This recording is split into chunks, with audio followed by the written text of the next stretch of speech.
We have a very interesting case of this quote-unquote housekeeper that supposedly only does meth when she's stressed out. She openly admits that she used right before coming to court after facing a long prison sentence. She just didn't care because she claims she's an addict.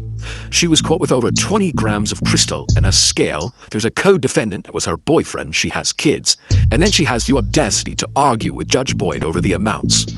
And what was found? This case is crazy and instant classic. It's an awesome one. So without further ado, let's watch as Judge Boyd deals out justice and drops that hammer. Let's roll, nerds. All right. Are we here for sentencing? I believe so, Judge. We had reset it for a couple of weeks for sentencing only. I didn't know if that meant there would be a TAP evaluation or not, but apparently not. So, well, on this case, it would be, I think both parties agreed to provide the court with a IC. oh, well, I guess that would be the state, because I certainly don't have access to that. Yeah. Because I believe that the state is silent. Correct. If I'm not mistaken, Judge, your history is some misdemeanors. Sure. We want to get... All right.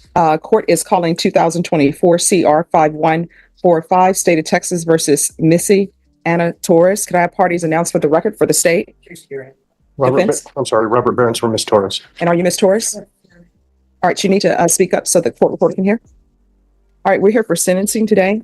According to the plea bargain agreement, she pled no contest to count 2 of the indictment. She applied for deferred adjudication. The state is proceeding only on count 2 according to the plea bargain agreement. Punishment is to be assessed at 6 years in the prison, and the state is silent on the defendant's application. The court requested that the defendant's criminal history be provided to the court. There were no objections to the court receiving that from the state. Is that correct? Correct. And any objections to the court reviewing that? No, Judge, of course not. Right. Thank you, state. All right. The state is silent. Is there anything you wish to say on behalf of your client? Judge, of course, Ms. Torres is hoping you'll grant her application for deferred. She's in self-employed cleaning houses. She has several customers that rely on her. She has a few kids. She's just asking for the court to maybe direct her to some outpatient treatment because she believes she needs some help with this problem. And other than that, again, she's just hoping you'll grant her application. All right. You want to raise your right hand for me, please? Do you solemnly swear and affirm the testimony you give will be the truth and nothing but the truth, so help you God? Yes, sir. All right. You can lower your hand. State your name for the record. Missy Torres, Missy Ann Torres. All right. So you're going to get drug tested today. What are the results going to be? They will come back positive. Positive for what? Methamphetamine. All right. So how often are you using meth? I only do it when I'm under stress, and I did it because I could get denied for adjudication, so I kind of. I'm sorry, what? I could get denied the application, so I just do it when I'm under stress. So I know I have a problem, and I don't do it like around my children. I don't do it, every day. It's just when I'm under stress and I was really scared, and really under stress. So I don't do it when I go to work. I don't do it, every day, like I said. All right. So how many children do you have? I have 3. What are their ages? 11, 8, and 5. And where are they now? 2 of them are with their dad, and 1 is with my grandma. All right. With your grandmother. So their great grandmother? Yes. All right. So do you help take care of your children? Yes. How often? I see them every other weekend, and I don't pay child support, but I pay them. My exes, and I have my daughter. My daughter is with me. No, you just said your daughter is with the great grandmother. I live with my grandmother. All right. I help take care of her. She helps me take care of her. Okay. So 1, I don't think it's appropriate for you to be cleaning houses. Okay. Because of the nature of this offense. And 2, I don't think it's appropriate for you right now to be taking care of your children.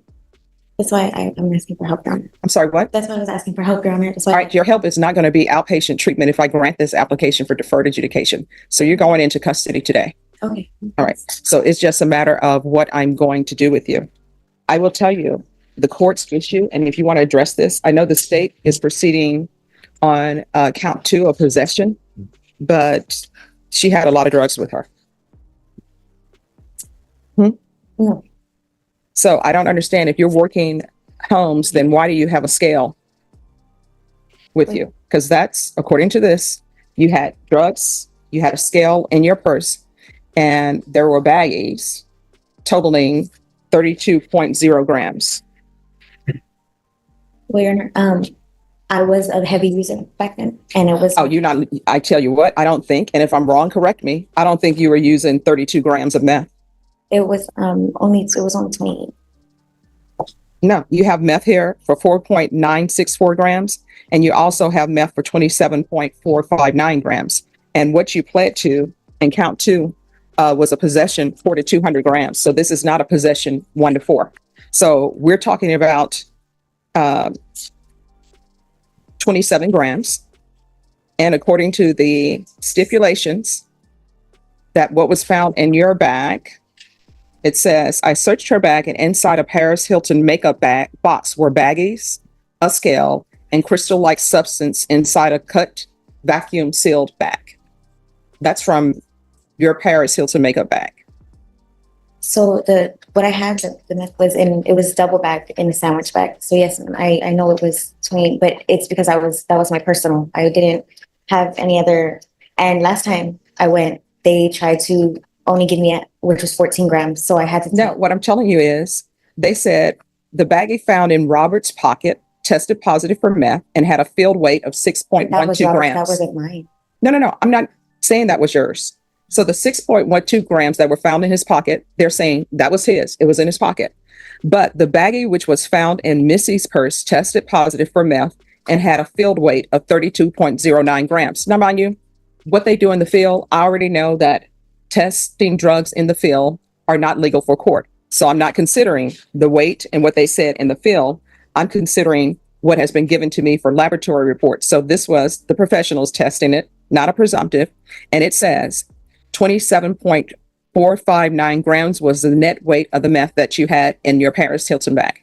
Yes, Your Honor. And I will say that I used to use a whole ounce within 2 to 3 days. So I was a heavy user. And they, like I said, they tried to give me half of that the last time. And right now it's going for 250. So if I'm paying 250, I wanted the whole thing. I wanted to make sure. I'm just being honest. I'm sorry. Excuse me for being. No, I want you to be honest, and I want you to be transparent. I'm sorry for being transparent, but it's something that I feel like I worked for my money, and I didn't want just to get gypped again. I can promise you I didn't sell anything. It was because I've been gypped many times.